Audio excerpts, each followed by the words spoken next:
Assalamualaikum warahmatullahi wabarakatuh. Bismillahirrahmanirrahim. Alhamdulillahi rabbil alamin. Wal aqibatu lil muttaqin wa la udwana illa 'alal zalimin. Allahumma shalli wa sallim ala sayyidina Muhammadin wa ala alihi wa ashabihi al mujahidin at-tahirin. Amma ba'du. Para jamaah Majlis Ta'lim Masjid Jami Al-Muharram yang saya hormati, wa ba'du, fa inna asdaqal hadithi kitabullahi ta'ala wa khairal hadi hadiyu sayyidina Muhammadin sallallahu alaihi wasallam wa syarrul umuri muhdatsatuha wa kullu muhdatsatin bid'ah wa kullu bid'atin dhalalah wa kullu dhalalatin finnar. Subhanaka la ilma lana illa ma 'allamtana innaka antal alimul hakim. Farabbi shrah li sadri wa yassir li amri wahlul 'uqdatam min lisani yafqahu qawli. Qala al-muallifu rahimahullahu ta'ala wa adaman naf'a bihi wa bi barakati ulumihi wa bikum fid dharaini amin. Qala al-haditsu tsamin wal ishruna, hadis yang ke-28, masih membahas dalam permasalahan-permasalahan yang terdapat di dalam hadis ke-28. Luzumus sunnati wajtinabul bid'ah, melazimkan perkara-perkara yang sunnah dan menghindari hal-hal yang disebut sebagai bid'ah. An Abi Najihin Al-Irbad bin Sariyata radhiyallahu anhu qala, dari Abu Najih Al-Irbad bin Sariyah radhiyallahu anhu, semoga Allah meridhoinya, qala, beliau berkata, wa'azana Rasulullah sallallahu alaihi wasallam, Rasulullah sallallahu alaihi wasallam memberikan nasihat kepada kami, mau'izatan, satu nasihat, wajilat minhal qulubu, yang nasihat tersebut mampu menggetarkan hati, wadharafat minhal uyunu, dan nasihat tersebut membuat air mata mengucur. Fakulna, maka kami berkata, ya Rasulullah, wahai Rasulullah, ka'annaha mau'izatu mawaddi'in, seakan-akan nasihat tersebut adalah nasihat perpisahan.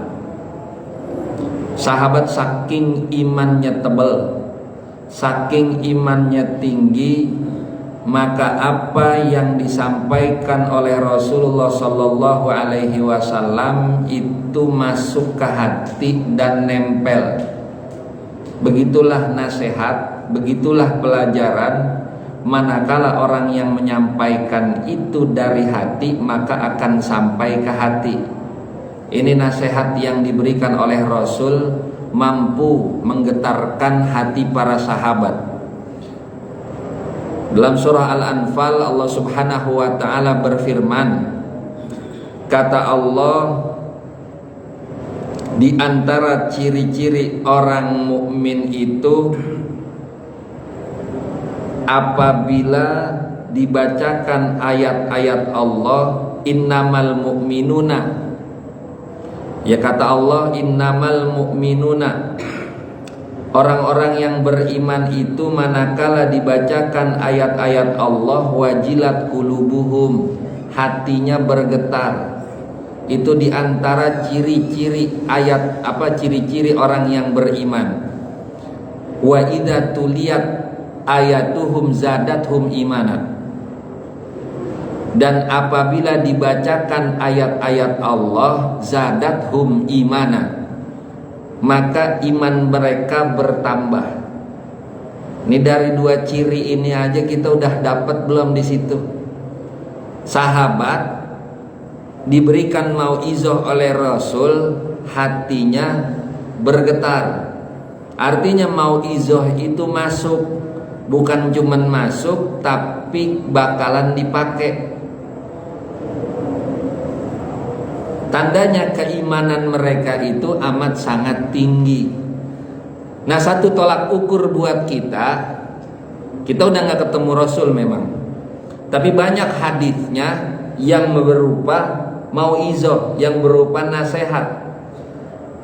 Tatkala kita baca hadis-hadis tersebut, kita dengar hadis-hadis tersebut, hati kita gemeter kagak?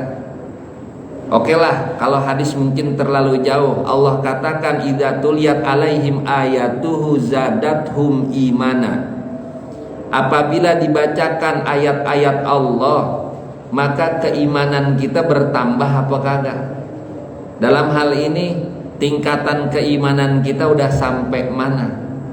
Jauh sama para sahabat. Tapi kan Rasul katakan orang yang paling beriman yaitu mereka yang tidak bertemu denganku, namun mereka itu beriman, percaya, bersaksi bahwasanya aku adalah Rasul. Sahabat ketika bertemu Rasul, mereka mengakui bahwasanya Rasul itu adalah utusan Allah. Wajar Pak, wong ketemu langsung kok. Lah kita berapa abad kita hidup setelah Rasul wafat, tapi kita percaya bahwasanya Nabi Muhammad itu adalah seorang Rasul. Kata Rasul, tuh umat yang di akhir zaman tuh imannya paling tebel.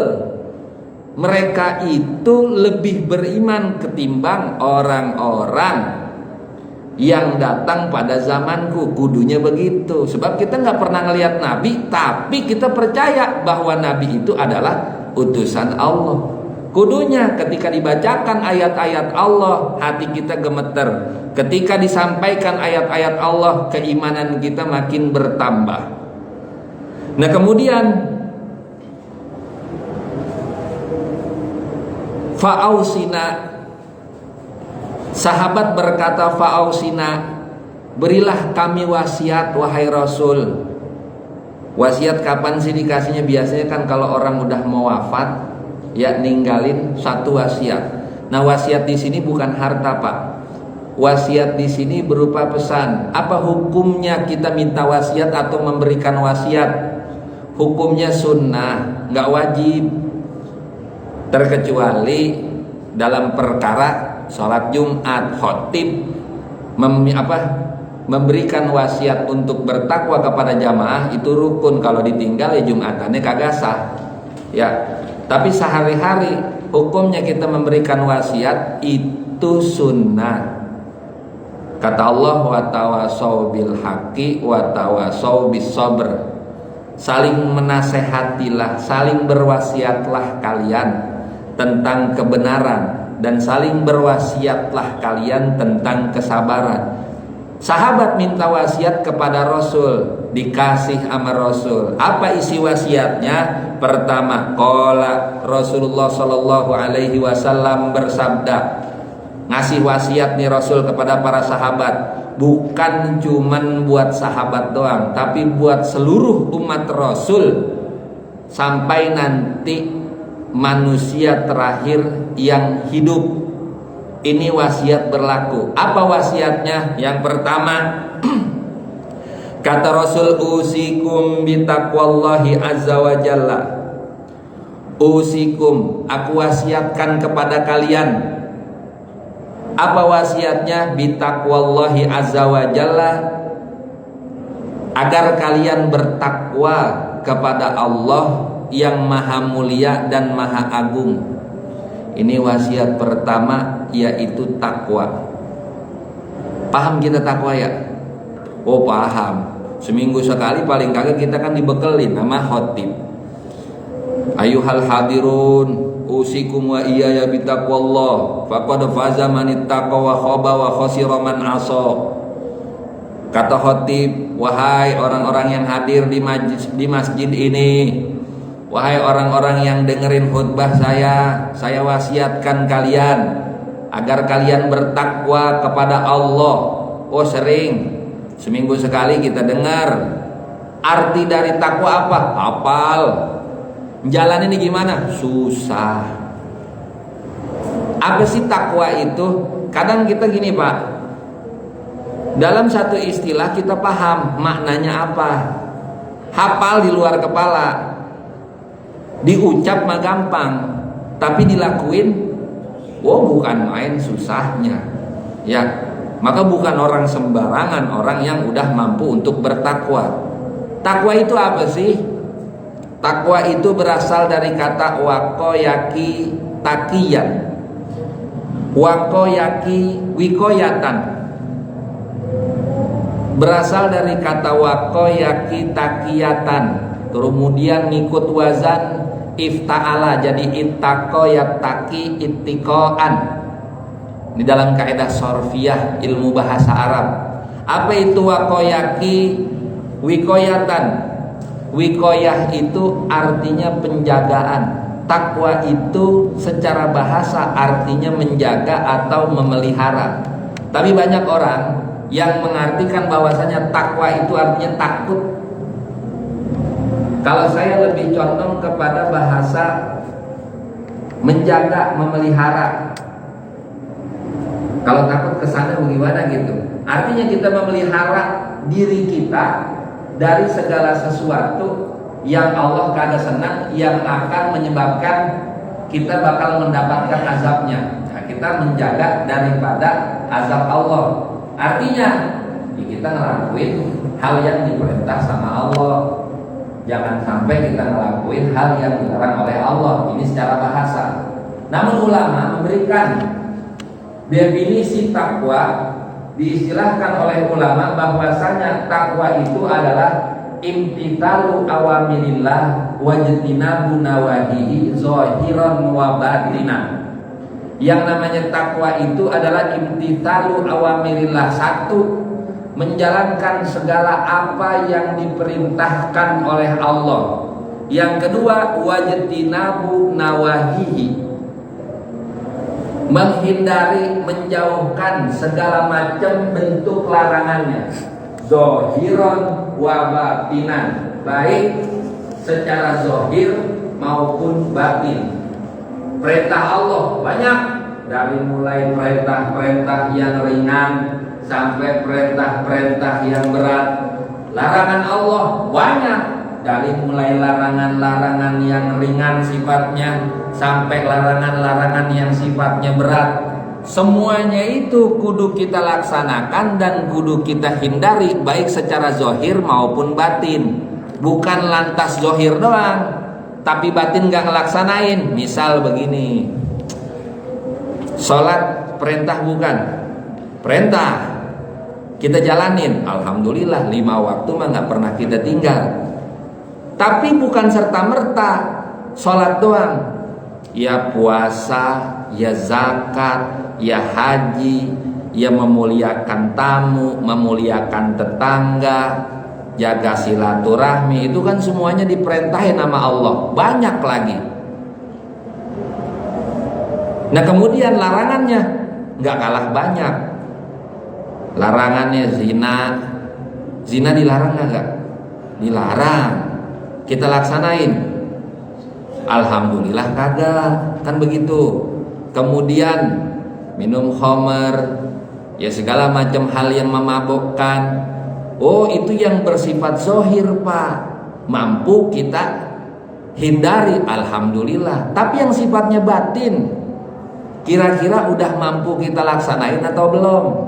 Contoh, hasud, iri. Udah mampu belum kita nggak ngiri sama orang lain? Udah mampu belum kita nggak dengki sama orang lain? Ini kan sifatnya hati Pak.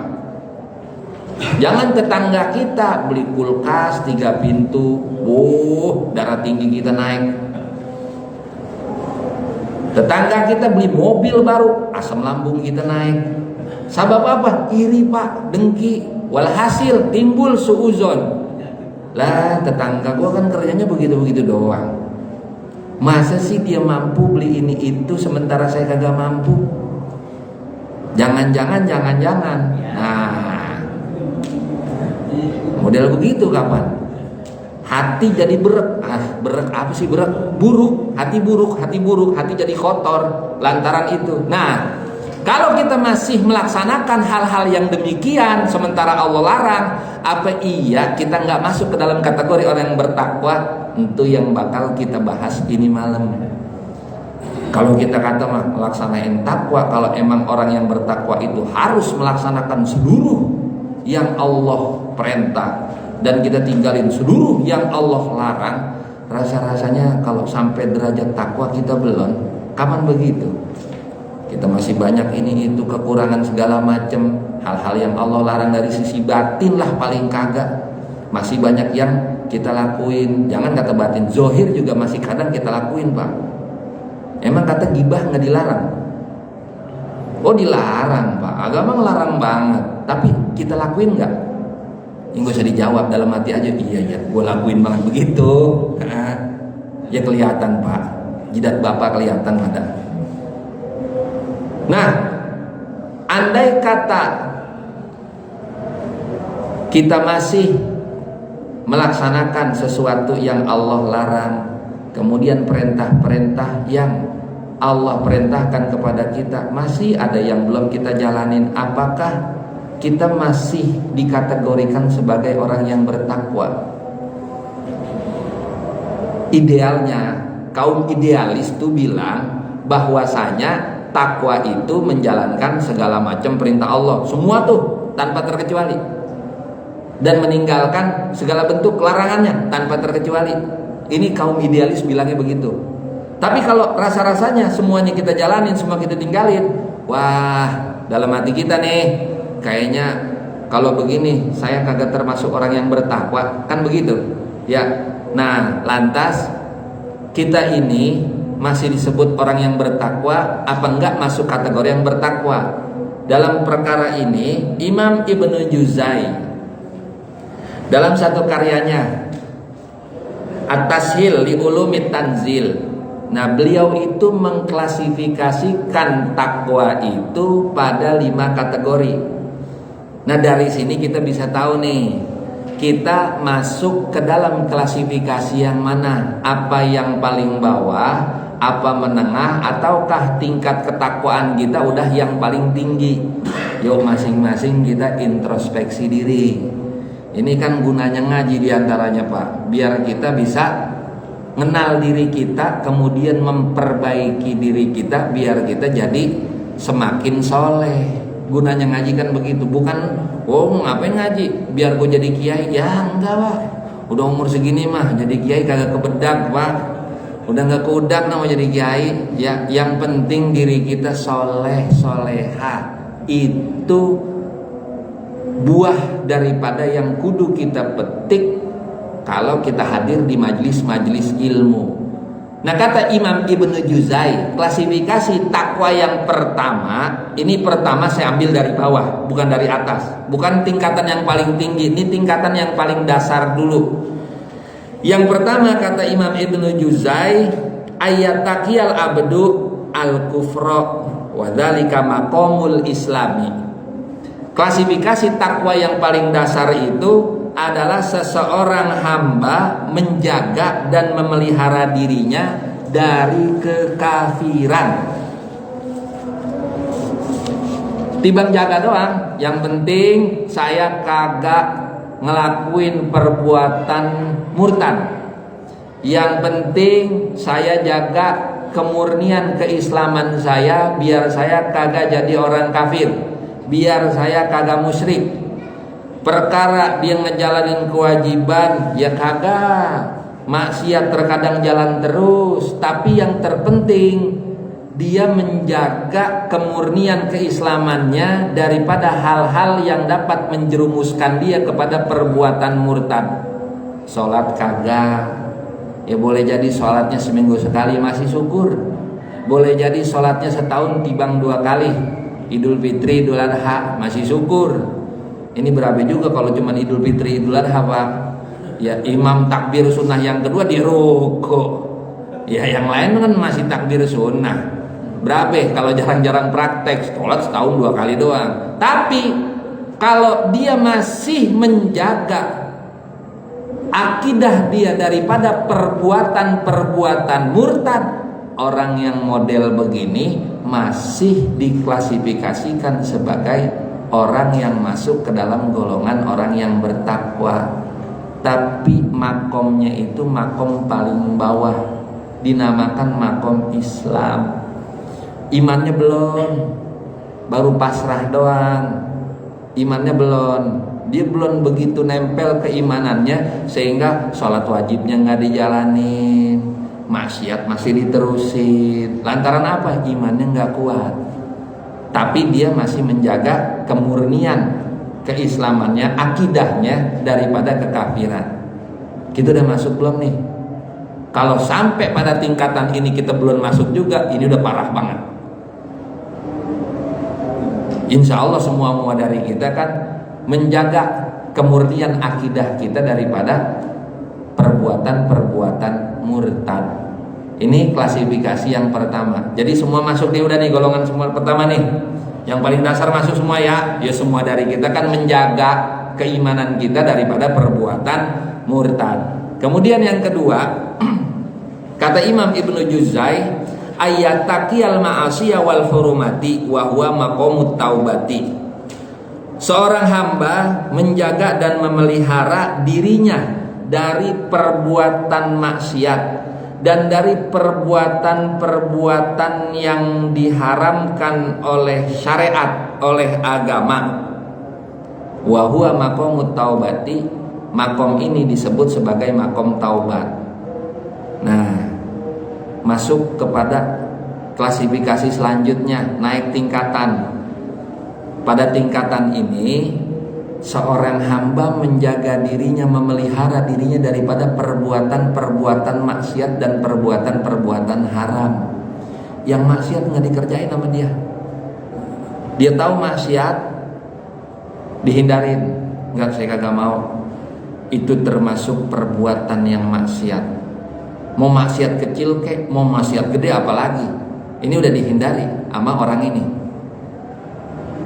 Ini makanan haram pak, nggak mau kita makan karena jelas-jelas keharamannya. Haram itu kan ada haram zati, ada haram aridi.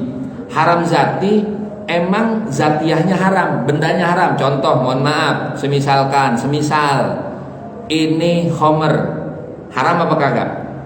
Boleh nggak kita minum? Boleh nggak kita minum? Nggak boleh. Kenapa? Jelas-jelas Kak, Allah haramkan khamr. Ini namanya haram zati. Ada haram aridi. Haram aridi itu haram faktor X. Zatiahnya halal, tapi cara mendapatkannya haram. Ini faktor X namanya.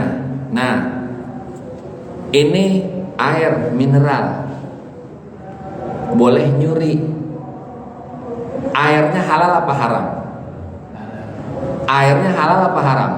Halal. Yang haram apanya? Perbuatan mencurinya. Nah, orang yang udah sampai pada tingkatan ini, model-model barang yang begitu dia nggak mau. Yang dia makan cuman makan makanan yang halal, paling banter yang syubhat. Maka apa?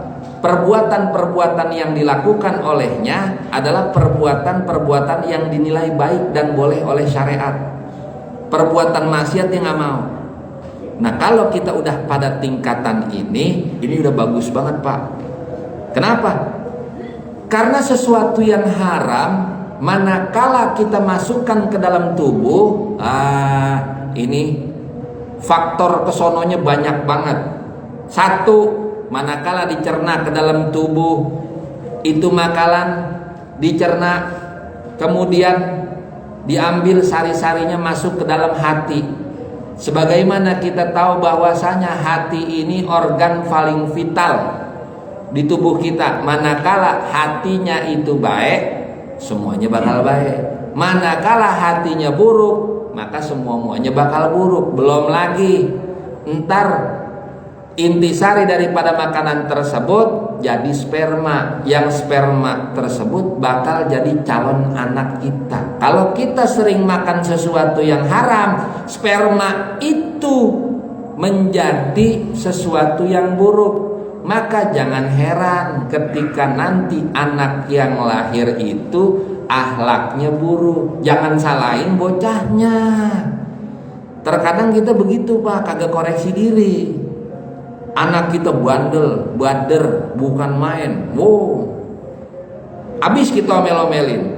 Tapi kita nggak mau koreksi diri. Jangan-jangan apa yang masuk ke dalam tubuh kita sesuatu yang haram, sehingga anak kita susah untuk dibilangin, susah untuk dinasehatin. Koreksi dulu diri kita sebelum kita ngomelin anak kita. Maka jaga dari sesuatu yang haram. Kalau kita udah masuk kepada perilaku model begini, berarti takwa kita udah masuk kepada kategori yang berikutnya, yaitu makom disebut sebagai makom taubah. Yang ketiga, klasifikasi takwa, kata Imam Ibnu Juzai, ayat taqiya syubuhati wa huwa maqamul wara'i. Seorang hamba menjaga dan memelihara dirinya dari perkara-perkara yang syubhat. Kenal syubhat Pak Bu? Syubhat itu remeng-remeng. Syubhat itu enggak jelas. Apa yang kagak jelas? Ini barang nggak jelas kehalalannya dan kagak jelas keharamannya. Itu namanya syubhat. Nah, kita diperintah sama Nabi untuk menjauhkan diri dari sesuatu yang syubhat, apalagi haram. Kata Nabi dalam penggalan hadis yang diriwayatkan oleh Imam Bukhari, "Famanittaqa syubuhati faqad istabra'a lidinihi wa irdihi. Wa man waqa'a fi syubuhati waqa'a fil haram." Siapa orang yang menjauhkan diri daripada perkara yang subhat, maka sungguh ia telah memelihara agama dan kehormatannya. Bukan yang haram nih, yang subhat nih. Dan siapa orang yang telah terjerumus ke dalam sesuatu yang subhat, sering dia ngambil sesuatu yang subhat, makan yang subhat, maka nggak menutup kemungkinan atau besar kemungkinan dia bakal terjatuh kepada sesuatu yang haram. Mau contoh subhat? Subhat itu yang gak jelas halal atau haramnya. Bapak dikasih, ini mohon maaf, ini direkam ya, biarin dah. Bapak dikasih amplop sama calon lurah ya, sama calon legislatif itu amplop yang isinya duit, kira-kira halal apa haram? Halal apa haram? Ayo, halal apa haram? Dikata halal, kita kagak tahu itu duit dari mana. Dikata haram, sayang ntar kita kagak terima, kan begitu. Lah, emang jelas kehalalannya? Ya kagak. Oh, itu gaji dia. Gaji dari mana, Pak? Satu RT berapa kepala keluarga, Pak? Emang gaji itu orang berapa duit? Emang dia rela gajinya diamplopin, masuk ke amplop, dibagi-bagiin ke orang-orang secara cuma-cuma? Nggak mungkin, Pak. Logis saja. Kemudian kita terima. Terima apa jangan? Terima jangan? Jangan, sombong banget lo. Jangan terima Pak, apa nggak diterima? Cuman jangan sampai masuk ke dalam perut atau ke dalam rumah. Sebab apa? Ya, Nabi dalam sabdanya, ketika seseorang memelihara anjing di dalam rumah, maka malaikat rahmat kagak bakal mau masuk. Nah, kalbun diartikan oleh ulama ada kalbun maknawi, ada kalbun hakiki. Kalbun hakiki anjing beneran. Kalau ada anjing beneran di rumah kita, tuh malaikat rahmat nggak mau masuk. Dan diartikan kalbun maknawi artinya apa? Sesuatu yang haram atau syubhat. Kalau ada sesuatu yang syubhat dalam rumah kita, maka malaikat rahmat kagak mau masuk. Oh, ada anggota legislatif mau nyalon. Kita dikasih TV 51 in sama kulkas 3 pintu. Tamu datang, dipuji kita, bukan main Pak Haji, TV-nya gede banget.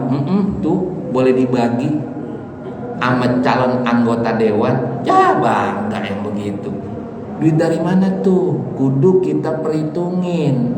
Jangan sampai masuk ke dalam rumah kita hal-hal yang model begitu. Khawatir apa? Khawatir malaikat rahmat kagak mau masuk. Faman waqa'a fi subuhati waqa'a fil harami. Siapa orang yang terjatuh ke dalam perkara yang syubhat, maka dia bakal terjatuh ke dalam sesuatu yang haram. Terus kalau dikasih amplop sekarang bagaimana? Terima apa kagak? Terima apa kagak? Bingung. Terima Pak, jangan kagak diterima. Tapi jangan sampai masuk ke dalam perut atau ke dalam rumah. Terus bagaimana? Tuh jalanan yang pada gompal depan rumah kita beliin semen. Tutupin tuh jalanan-jalanan yang gompal. Besokan kalau ditanya, Pak Haji kemarin duit yang saya kasih 15 juta bakal apa? Itu yang Bapak injek-injek tuh duitnya bakal nambel-nambel jalanan, manfaat nggak? Ya manfaat, ya begitu Pak. Daripada masuk ke dalam perut, masuk ke dalam rumah, resikonya terlalu besar. Kemudian yang keempat, ayat takiyal mubahati wa huwa maqamuz zuhdi, insyaallah kesempatan yang akan datang. Udah masuk waktu Isya, sampai sini kalau ada yang mau ditanya